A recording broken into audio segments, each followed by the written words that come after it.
दोस्तों, न्यूजीलैंड के खिलाफ बुरी तरीके से पहले टेस्ट मैच में हारा भारत सालों के इतिहास के बाद तो धोनी का गुस्सा उन पर जमकर फूटा है। आखिरकार अपने ही पैर पर कुल्हाड़ी मारने वाले भारतीय खिलाड़ियों को हार का सबसे बड़ा जिम्मेवार बताते हुए धोनी ने गुस्से में हार के वो कौन से 5 बड़े कारण बताए। उनके पूरे चौंकाने वाले बयान का वीडियो आपको दिखाएंगे, लेकिन उससे पहले आप सभी को क्या लगता है, हम ये मुकाबला किसकी वजह से हारे, रोहित या विराट कोहली? नीचे कमेंट कर जरूर बताइएगा।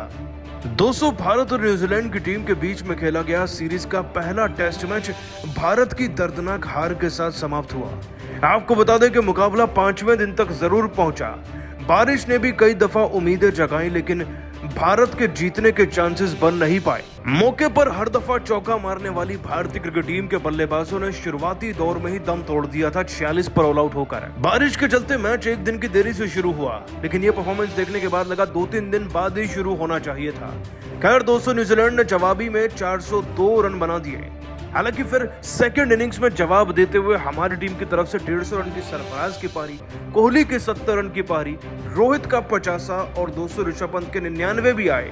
लेकिन ये सब टोटल मिलाकर भी 462 तक ही टीम को पहुंचा पाए, क्योंकि टेल एंडर्स ने अपने हाथ ऊपर कर लिए थे मैदान में आते ही, अपने हथियार डाल दिए थे बेसिकली, जिसके चलते भारत 107 रन का ही टारगेट दे पाई दोस्तों न्यूजीलैंड की टीम को। अब बड़ी बात यह थी कि भारतीय क्रिकेट टीम को इसे डिफेंड करना था और बचा था केवल 5वें दिन का खेल, जिसमें बारिश की लगभग ना के बराबर संभावना थी।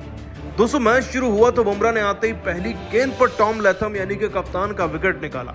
इसके बाद ऐसा लगा कि अब 107 भी डिफेंड हो सकता है। उधर विराट कोहली भी क्राउड से कह रहे थे कि गेंदबाजों के लिए चीयर कीजिए, लेकिन जैसे ही सचिन रविंद्र और विल यंग की पार्टनरशिप बनने लगी ना, वहीं से भारतीय क्रिकेट टीम की हार पर मोहर लग गई थी। खैर दोस्तों, मोहर लगने के बाद भारत को कोई बचा भी नहीं पाया और 40 रन अब जीतने के लिए चाहिए थे, जिसके बाद इन दोनों ने ही अपनी टीम को एक बड़े मार्जिन, विकेट के मार्जिन से जिता दिया। दोस्तों, न्यूजीलैंड तो यह मुकाबला जीत गया है, लेकिन भारत इसे बुरी तरीके से हारा है और भारतीय क्रिकेट टीम की हार कई दशकों के बाद हुई है न्यूजीलैंड से अपने ही घर में। ऐसे में धोनी का गुस्सा तो फूटना ही था। अब दोस्तों, गुस्से में भड़कते हुए MS धोनी ने क्या कुछ कहा, आपको चलिए उनका बयान दिखाते हैं।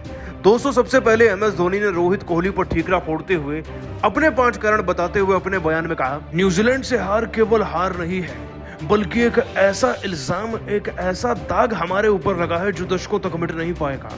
दशकों तक ये रिकॉर्ड कायम था कि हम न्यूजीलैंड से घर में नहीं आ रहे, लेकिन आज रोहित कोहली ने वो भी तोड़वा कर रख दिया। इनफैक्ट पूरी टीम इसमें मुलजिम है और मेरे नजरिए में केवल एक खिलाड़ी, एक कारण नहीं है इस हार का, बल्कि 5 कारण है। और हार का सबसे पहला और सबसे बड़े कारणों में से एक है रोहित का मिस जजमेंट। उन्होंने खुद माना बारिश के बाद वो पिच पर केवल टहलने आए थे क्या?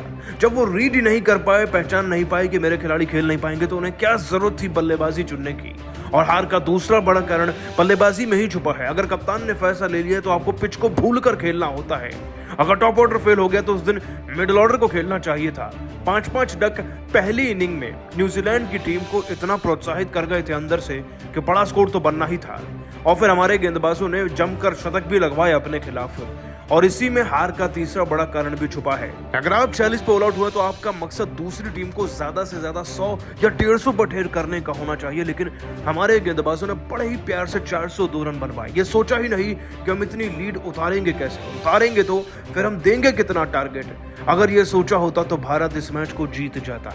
और हार का चौथा और सबसे बड़ा कारण मेरे नजरिए में यही था कि जब हमने दूसरी इनिंग में रन बनने देखे तो बाकी खिलाड़ी जिम्मेदारी समझ ही नहीं पाए।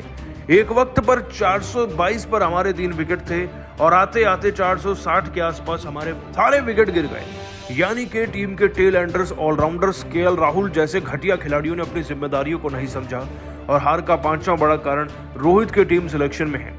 रोहित एक उम्दा कप्तान है, हर किसी को बैक करते हैं, लेकिन किसी बोझ को ढूंढना जो टीम को जिताने से मना ही कर चुका है, उसको टीम में रखने की क्या ही जरूरत है। राहुल जैसे खिलाड़ियों को टीम से बाहर होना चाहिए और एक कठोर फैसले रोहित को लेने पड़ेंगे। दोस्तों, वाकई में धोनी के एक कारण में वजन तो है। वैसे आप सभी का क्या मानना है, हम किसे खिलाड़ी की वजह से हारे? वो रोहित थे, वो विराट कोहली थे या KL राहुल? नीचे कमेंट कीजिएगा और सब्सक्राइब कीजिए हमारे YouTube चैनल को। धन्यवाद। दोस्तों, अगर आप भी ऐसी मुश्किल घड़ी में भारतीय क्रिकेट टीम को सपोर्ट करते हैं तो वीडियो को एक लाइक जरूर कीजिएगा। दोस्तों किंग विराट कोहली के कहने पर कप्तान रोहित ने किया रिव्यू का इस्तेमाल और फिर हुआ ऐसा चमत्कार देख न्यूजीलैंड तो क्या एम्पायर भी रह गए हक्का बक्का। तो आखिर क्या था वो मोमेंट जब एम्पायर ने तो कर दी थी बेईमानी, लेकिन रोहित और कोहली की समझदारी से पलट गया मैच का पूरा रुख। कैसे चालाकी दिखाते हुए कोहली ने सिखाया एम्पायर को सबक, दिखाएंगे उस शानदार लम्हे का पूरा वीडियो। तो हमारे साथ अंत तक बने रहें, लेकिन उससे पहले यदि आप भी विराट कोहली और बुमराह के फैन हैं तो हमारी इस वीडियो को दिल से एक लाइक और चैनल को सब्सक्राइब करना बिल्कुल भी न भूलें। दोस्तों चौथी पारी में 107 रनों के लक्ष्य का पीछा करने उतरी न्यूजीलैंड को पहले ओवर में ही पहला झटका जसप्रीत बुमराह ने दिया था। ऐसा लगा था कि देखते ही देखते 50 रनों के भीतर ही न्यूजीलैंड को बुमराह उड़ाकर रख देंगे, लेकिन दोस्तों फिर मैदान में उतरे कॉनवे और बिल यंग ने तो अपनी खतरनाक बैटिंग से पूरे मैच का पासा ही पलट दिया। इन दोनों खिलाड़ियों ने 12 ओवर में ही 31 रनों तक न्यूजीलैंड को पहुंचा दिया था। ये टीम आसानी से जीत की तरफ बढ़ रही थी, लेकिन तभी एक बार फिर बॉलिंग में आते हैं जसप्रीत बुमराह और फिर इस ओवर में कुछ ऐसा होता है देखकर पूरी दुनिया चकित हो जाती है। जी हाँ दोस्तों, दरअसल पहले ही बॉल में बुमराह का स्वागत कॉनवे ने शानदार चौका लगाकर किया था।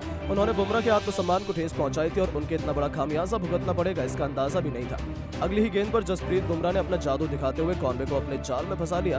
गेंद उनके बल्ले को बीच में चीरते हुए सीधा उनके पैड पर जाकर लगी और विकेट के लिए बुमराह, रोहित, कोहली सबने जोरदार अपील की, लेकिन एम्पायर तो आउट देने को तैयार ही नहीं थे। ऐसा लग रहा था वो जानबूझकर ये सब कर रहे हैं। ऐसे में बिना समय गवाए विराट कोहली रोहित के पास जाते हैं और उन्हें रिव्यू लेने के लिए कहते हैं। हालांकि रोहित का मन नहीं था, लेकिन विराट कोहली के कहने पर रोहित शर्मा ने आखिरकार रिव्यू का इस्तेमाल कर लिया।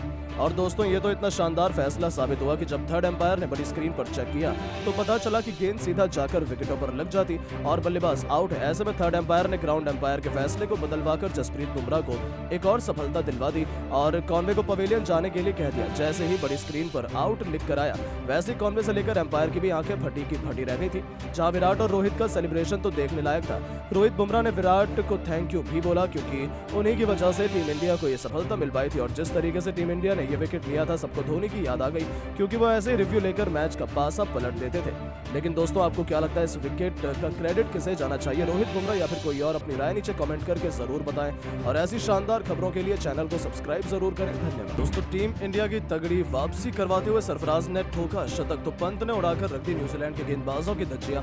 तो पूरी दुनिया में हाहाकार मच चुका है। जहां एक तरफ सचिन से लेकर पॉन्टिंग भी इन दोनों बल्लेबाजों को सलाम कर रहे हैं, तो वहीं शोएब अख्तर से लेकर ब्रेंडन मैकलम की भी आंखें फटी की फटी रह गई।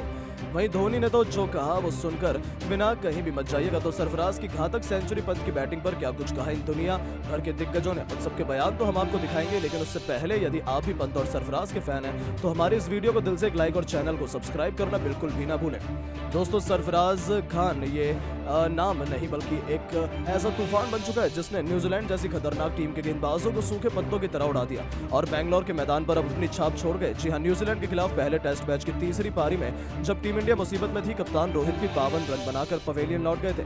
तब सरफराज खान मैदान में आते ही दूसरी तरफ खड़े थे विराट कोहली। जरूरत थी एक बहुत बड़ी पार्टनरशिप की। उस समय सरफराज खान अपने बल्ले से ऐसा चमत्कार दिखाते कि टीम इंडिया 100 नहीं 150 नहीं बल्कि सीधा 200 रन के पार ले जाते हैं। किंग कोहली से कंधा मिलाते हुए इस खिलाड़ी ने शानदार अर्धशतक ठोक दिया। विराट कोहली के साथ मिलकर उन्होंने 150 रनों से भी अधिक की दमदार साझेदारी की और उसी के चलते टीम इंडिया न केवल इस मैच में वापसी कर पाई बल्कि भारत की जीत की उम्मीदें भी जिंदा हो गई।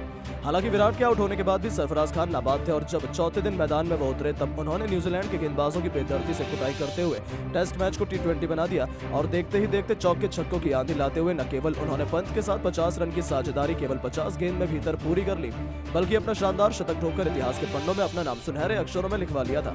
जहां सुबह सुबह ही इन दोनों सुपरस्टार्स ने न्यूजीलैंड की कब्र खोद डाली और टीम इंडिया को इतने बड़े स्कोर तक पहुंचा दिया कि न्यूजीलैंड की 376 रनों की लीड भी बौना बनकर रह गई।